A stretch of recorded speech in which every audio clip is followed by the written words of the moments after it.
Bonjour, vous allez avoir la possibilité de voir cette capsule vidéo dans le but de préparer le cours prochain et d'être capable de répondre à un certain nombre de questions.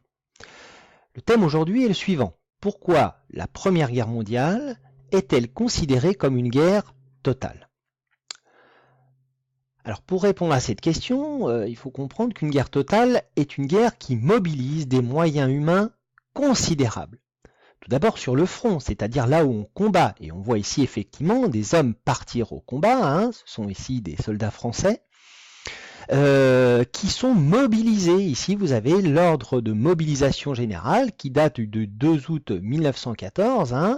Ces hommes, n'oublions pas que ce sont des civils, ce sont des paysans, ce sont des boulangers, des instituteurs qui quittent leur vie normale et qui vont remplir leurs obligations militaires.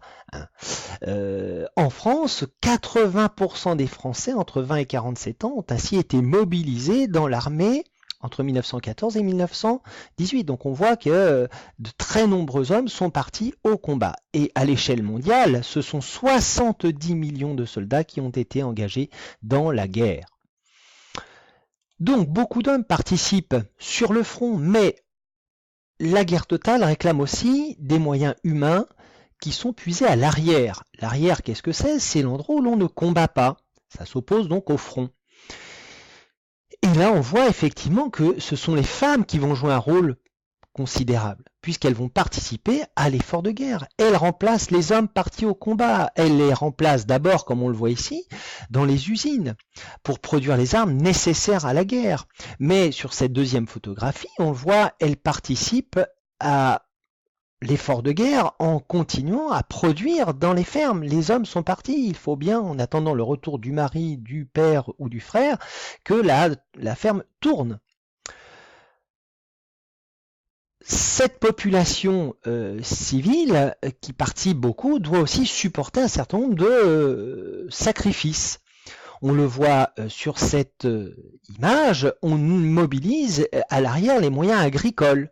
Le pain est rationné. Ici, on le voit, on est à La Rochelle en 1917. Eh bien, la production de farine n'est pas suffisante et donc, alors que La Rochelle n'est pas dans un endroit où on combat, les civils doivent se priver pour les besoins de la guerre. Sur cette deuxième affiche, on demande aux civils de semer des pommes de terre pour les soldats, pour la France. Donc les moyens agricoles doivent servir principalement pour la guerre.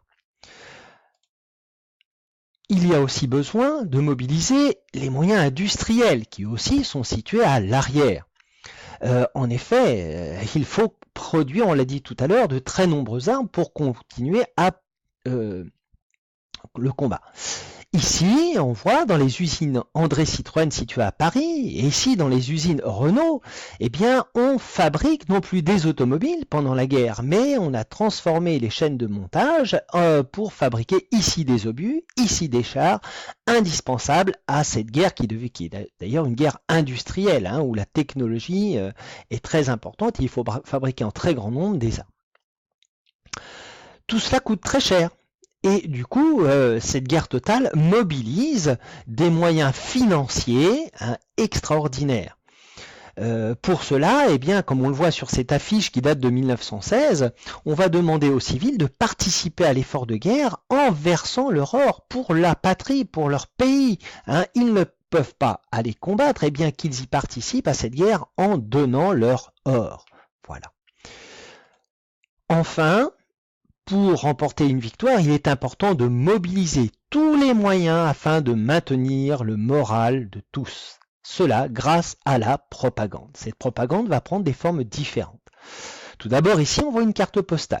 Cette carte postale, donc, est destinée à maintenir le moral de la population. Elle représente, on le voit ici, un soldat français. On reconnaît le drapeau et à la fois l'uniforme des soldats français. Celui-ci est présenté comme un héros, on le voit, on en voit un qui regarde au loin, qui tient le drapeau fièrement et qui soutient de ses camarades mourants, l'arme à la main bien évidemment, et qui symbolise le sacrifice que ceux qui sont au front sont en train de faire. Cette carte postale est destinée à ceux qui sont des civils et à supporter les privations, le travail, les difficultés liées à la guerre. hein. Deuxième exemple de propagande, ici il s'agit d'un journal français de 1915 qui s'appelle l'Anti-Boche, hein, anti-allemand bien évidemment, l'idée étant ici de maintenir la haine de l'allemand. Alors l'allemand on le reconnaît ici à son casque à pointe et on voit quelqu'un qui donne un ordre ici et qui dit, c'est écrit en tout petit ici, attendez Allemands, il manque les enfants. Donc vous avez compris que l'idée est de présenter les Allemands comme des monstres qui tirent sur des populations civiles françaises qui ne sont pas armées et que même les enfants ne sont pas épargnés.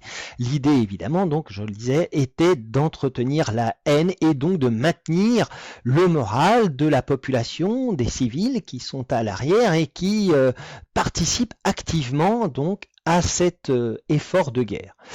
Pour résumer et pour terminer, à la question pourquoi la Première Guerre mondiale est-elle une guerre totale, eh bien on retiendra la définition suivante, c'est que cette guerre totale, c'est une guerre qui mobilise, on l'a vu, toute la population.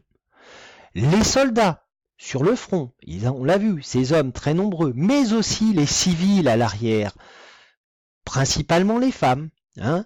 Mais c'est une guerre aussi qui mobilise tous les moyens, des moyens humains, mais aussi industriels, agricoles, financiers, les moyens de propagande, dont le but de permettre de remporter la victoire. Voilà, nous en avons fini. Vous aurez donc l'occasion d'avoir quelques questions sur ce thème de la guerre totale.